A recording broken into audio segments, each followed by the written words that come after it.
Let's fill out a 2024 election prediction map based on the latest polling averages in every state, and then compare it to the same map that I made in February to see if there are any noticeable changes in the all-important race to 270 electoral votes. We'll start by giving Joe Biden all of the states that he is sure to win. Those include Washington, Oregon, California, and Hawaii down the Pacific coast, Colorado and Illinois, the lone two safe Democratic states in the middle of the country, then New York, Maine's 1st congressional district, Vermont, Connecticut, New Jersey, Delaware, Maryland, D.C., Rhode Island, and Massachusetts.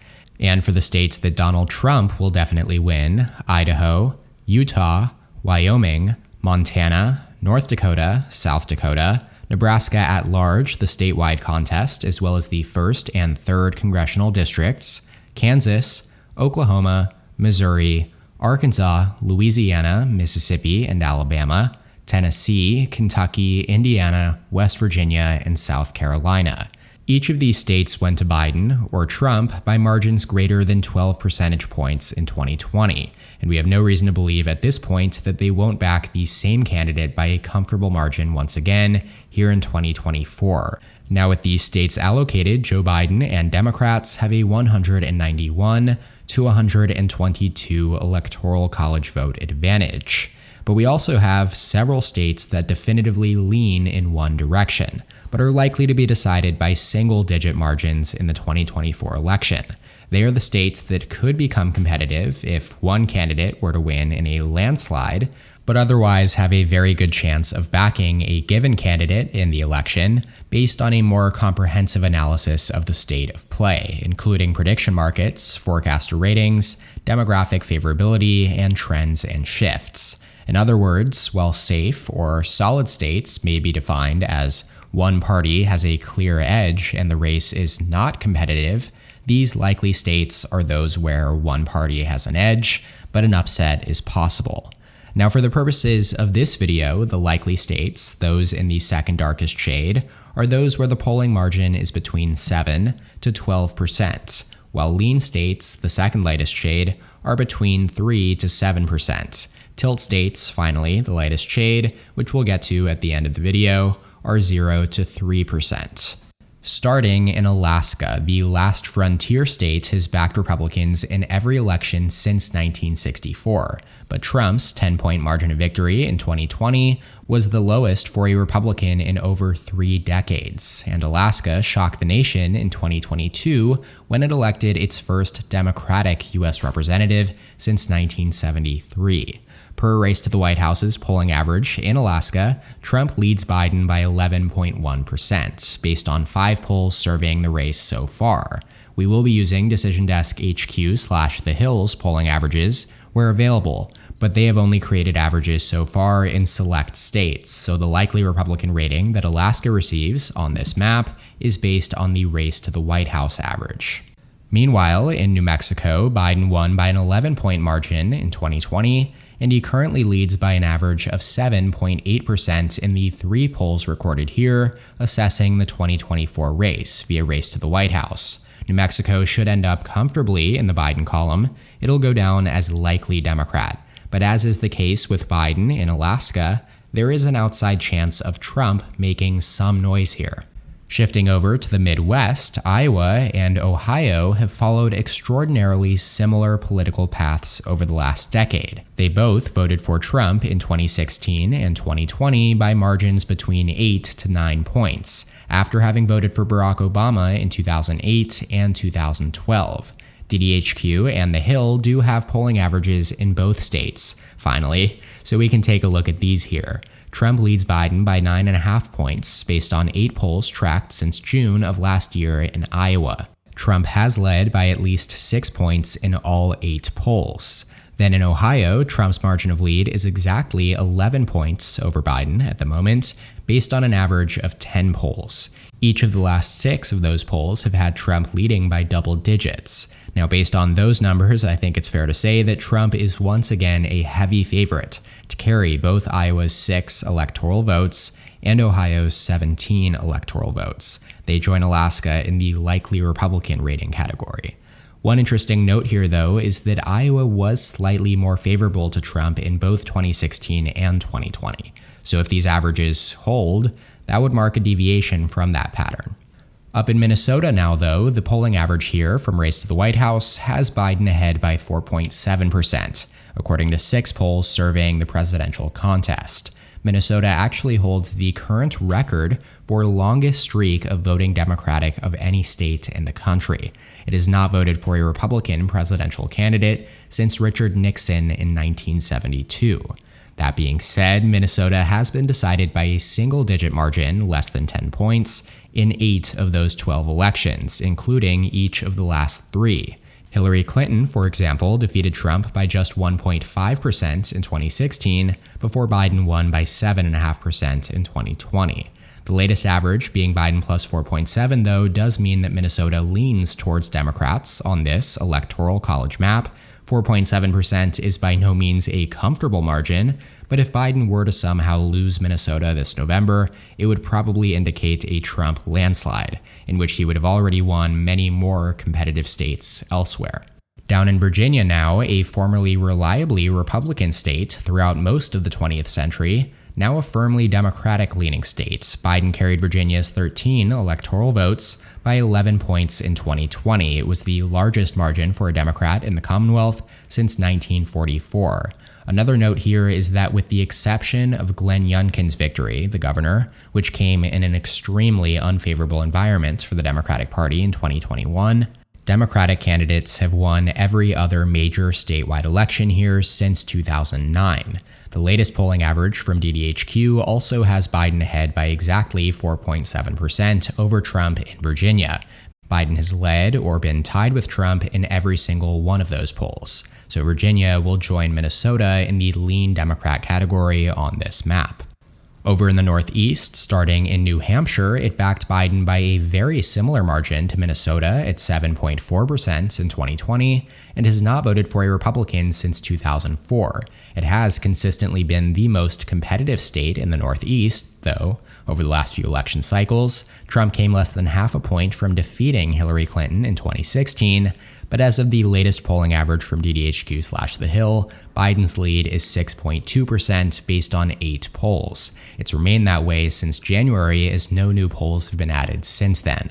That is, just below the cutoff to label New Hampshire as a likely Biden state, so instead it will also go down as lean Democrat. Filling out the Northeast, Maine has consistently voted Democrat in 8 straight elections, but like Minnesota, it is often decided by a less than comfortable margin.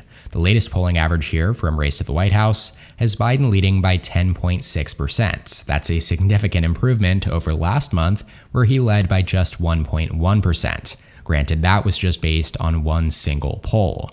Race to the White House now has 4 polls included in their statewide average for Maine, and it's a lot more realistic than the previous one, as Maine does consistently vote to the left of both Minnesota and New Hampshire. So the statewide contest in Maine will go down as likely Democrat. The second district, more rural and more Republican-leaning, on the other hand, has now backed Trump in back-to-back elections by 10 points in 2020 and 6 points in 2016. It should again in 2024. The average has Trump leading by 16.8%, according to 2 polls, so it'll go down as safe Republican on this polling-based map. That leaves Florida and Texas as the final 2 states with a high degree of lean toward a candidate. DDHQ just released their average for the presidential race in Texas, and it has Trump leading Biden by 6.6% based on 8 polls surveyed. Trump has led in all 8 of these polls, but interestingly has not led by double digits in any single one of them. I say interestingly because there have been polls popping up all over the place, seemingly, showing Trump ahead of Biden by at least 10 points in states that would otherwise be considered more competitive than Texas. Regardless, the Lone Star State just barely falls below the cutoff to be a likely red state. Instead, it leans towards Trump. Trump's 5.6-point win in 2020 in Texas was the narrowest for a Republican since 1996, and it has outpaced the national trend towards Democrats by 10 points since 2012.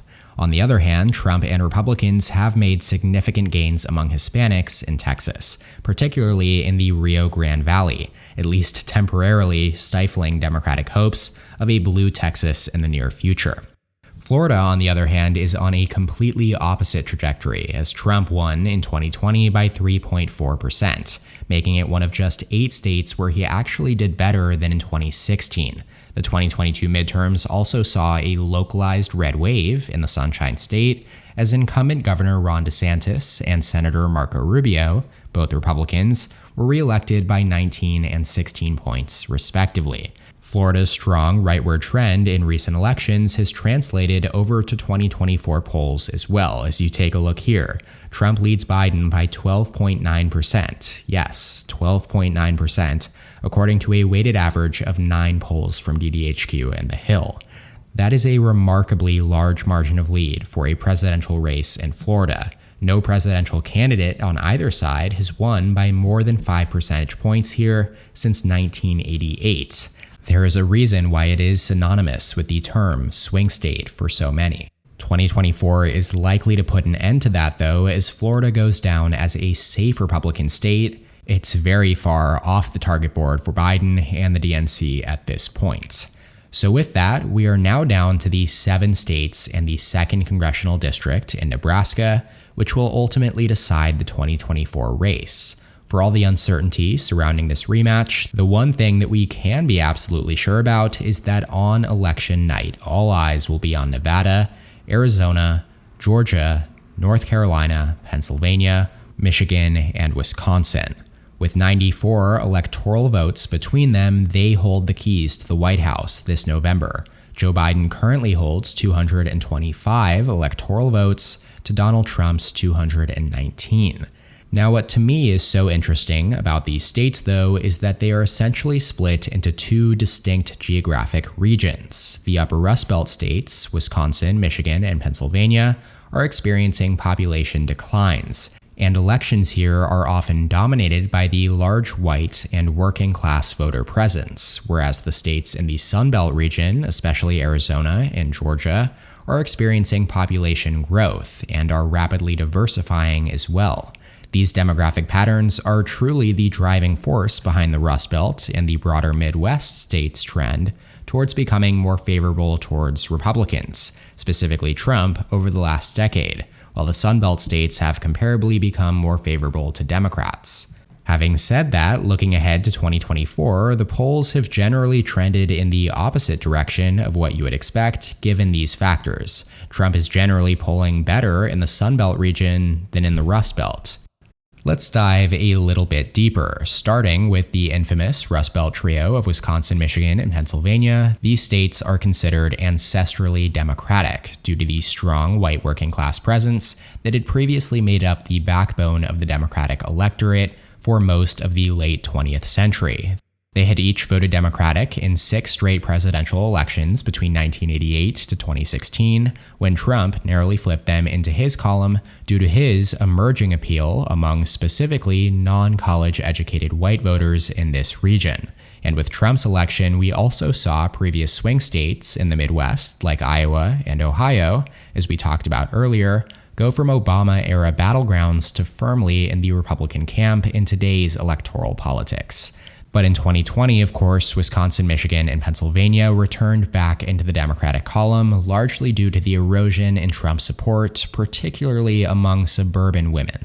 In both elections, though, they proved decisive. Had Clinton won them in 2016, she would have defeated Trump, and had Trump held them in 2020, he would be serving a second term right now.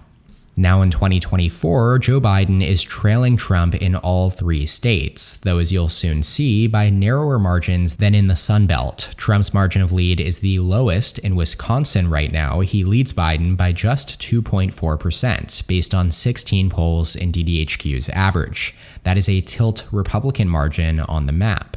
Looking at Michigan now, Trump leads Biden by 3.3%, based on 29 polls, according to DDHQ. That is remarkably bad for Biden, given that he won Michigan by nearly 3 points in 2020, his largest margin in any of these 6 key battlegrounds in that election. And Democrats have also had a very strong string of performances up and down the ballot since then as well. Nevertheless, Michigan leans Republican as a result of that polling average. And finally, let's look at Pennsylvania, the Keystone State in name and practice, perhaps the most important state in the 2024 election. If there is one state where the polling average could tell you the most about the state of the race, I would guess that it's here. Trump is ahead of Biden by 3.1% based on an average of 30 polls, and he has led in each of the last 4 after Biden looked significantly more competitive previously. And so looking at these rating classifications here, Wisconsin being the least pro-Trump certainly comes as a surprise, at least to me, given that the Badger State has voted to the right of Michigan and Pennsylvania in the last few presidential elections. And demographically speaking, it is both whiter and less college-educated than the other two, which should favor the GOP's targeted coalition. That being said, abortion rights specifically have been a more salient issue in Wisconsin since the Supreme Court overturned Roe v. Wade than in most other states, with a high-profile state Supreme Court race and gubernatorial election in 2022 revolving around that issue going Democrats' way. Now, in contrast to the Rust Belt, the Sun Belt states, specifically Arizona and Georgia, had been reliable Republican states throughout the late 1900s and early 2000s, before Biden became the first Democratic presidential candidate to win either state in 2020 since 1996. Arizona and Georgia saw the third and fifth largest shifts towards Democrats between the 2012 and 2020 presidential elections relative to the rest of the nation. Arizona's trend towards becoming a battleground can largely be attributed to the diversification of Maricopa County. Now, if you were watching results on election night in 2020, I'm sure that you remember that name. And you will want to know about it again in 2024. It contains the entire Phoenix metro area and roughly 2/3 of Arizona's population. Maricopa County saw the largest population growth of any county in the U.S. between 2010 and 2020, largely due to an influx of retirees and younger college-educated voters. Similar story in Georgia, the rapid growth and diversification of Atlanta's suburbs, where Republicans were once dominant, helped propel Biden to victory.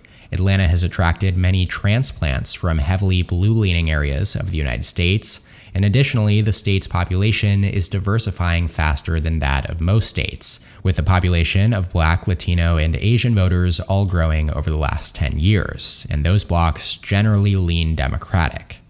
Now, getting back to the polling averages, let's start in North Carolina, which is generally considered to be the least important of the 4, as Trump did win it in 2020, and in order to take back the White House, he will need to add to his coalition, not lose any of it. A loss in North Carolina would probably mean that Biden won all of the other battlegrounds, in which case it will have been a landslide, and the result in North Carolina wouldn't have mattered. We do have an average from DDHQ based on 17 polls, weighted of course by recency, and Trump leads by 7.4%. The former president has led in 15 straight polls in the Tar Heel state. It goes down as likely Republican on this electoral map. North Carolina has voted for the Republican candidate by less than 4 points in each of the last 7 presidential and Senate elections held in the state. And so while the Biden campaign will probably still actively look to flip the state this November, I fully expect Democrats to fall short again here, as that seems to be the trend. In the state of Georgia, polling has started to look better for Biden in recent weeks, as Trump leads in this critical battleground by 4.6% now, based on an average of 24 polls tracked here in DDHQ's average. That is down nearly half of the way from the 8.3% lead that Trump enjoyed the last time we did a video like this, as the 3 most recent polls from Emerson College, CBS News/YouGov, and Marist College showed the former Republican president leading by 4, 3, and 4 points, respectively. Biden has not led in a single poll in the Peach State, though, since June of last year. Georgia will join Michigan and Pennsylvania in the lean Republican column. Remember that Biden did win Georgia, albeit narrowly by 0.2% in 2020, though it had previously backed Republican candidates by at least 5 points in the last 5 presidential elections. As I touched on earlier though, Georgia is a state modeling the two primary demographics that the Democratic Party is trying to form its coalition around: Black voters and college-educated suburban voters. So Biden's dismal numbers here carry an extra level of concern for the DNC, as their breakthrough in this traditionally conservative state had opened up a wider range of possibilities for their electoral prospects in the future. On that note, the state of Nevada is the perfect state to contrast against Georgia, as Republicans have been eyeing a flip in the all-things-go state for about a decade due to its favorable demographics for the party, an ever-present Hispanic population that has shown signs of softening in support for Democrats, as well as a growing working class in the Vegas metro region that has played a significant role in Nevada's slow trend towards becoming a more favorable state for Republicans in recent years. Again, Trump is polling well above expectations in Nevada, leading Biden by 4.6% based on a 21-poll average. He has led in 10 straight surveys, a serious warning sign for Biden and Democrats, as they have carried Nevada in each of the last 4 elections. Going back to the map though, Nevada will lean Republican, falling in the R+3 to R+7 range. Something I learned recently that I thought was interesting is that in every election where the White House has changed hands, the winning candidate has brought a new state into their party's column from the previous time his party won. For Trump in 2024, that would most likely be Nevada, as he did win the other 6 key battlegrounds in 2016, the last time Republicans won the White House. That leaves us with just the state of Arizona now. Biden won in 2020 by 0.3%, and Democrats have won 3 straight Senate races in Arizona by at least 3 points. But Trump is leading the incumbent president, Biden, by 4.4% based on 29 polls. Trump has led or been tied with Biden in every poll surveying the presidential race in the Grand Canyon state since last June. In the end, it's just another dismal data point for the Biden re-elect, as Arizona leans Trump on the map as well. Now, as we just saw, Trump's lead over Biden in each of these 3 Sunbelt states, Nevada, Arizona, and Georgia, is hovering right around 4 to 5 points right now. They're all bunched up pretty evenly. The Rust Belt states, on the other hand, are hovering around 3 to 4 point leads for the former president. And in the race to 270 electoral votes, keep in mind that if Biden were to hold on to just these 3 states, Wisconsin, Michigan, and Pennsylvania, even by just the narrowest of margins, and if he holds Nebraska's 2nd congressional district, where he was victorious by 6 points in 2020, and most forecasters do project that he should carry this 1 electoral vote again in 2024, Joe Biden would reach exactly 270 electoral votes. This means that in order for Biden to come back to win re-election, he only needs the national environment to shift in his favor enough to flip the 3 battlegrounds in which he is doing the best in right now. Recent polls have indicated that this Biden rebound is already happening to some extent right now, as he trails Trump by just a point now in the head-to-head national average, according to DDHQ, which is right around Trump's narrowest lead since last October, and his approval rating has jumped all the way up to 43.7%, his highest mark since January. Still, as of right now, Trump is favored to win in these 3 states and is projected to secure a comfortable electoral college victory with them, with 312 electoral votes to Biden's 226. He would flip Nevada, Arizona, Georgia, Pennsylvania, Michigan, and Wisconsin all back into his column, effectively sweeping all of the states that matter in this year's cycle.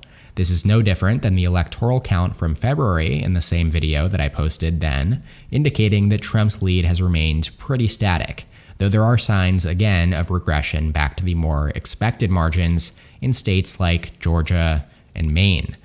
So I guess we'll just have to wait and see whether this slight uptick in Biden's approval is here to stay over the next month. He certainly needs it to.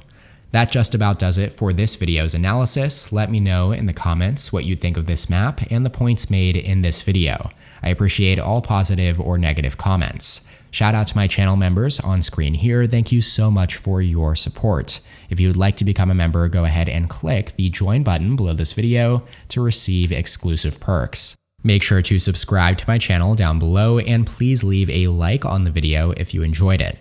You can check out more content from my channel here, and as always, thank you so much for watching.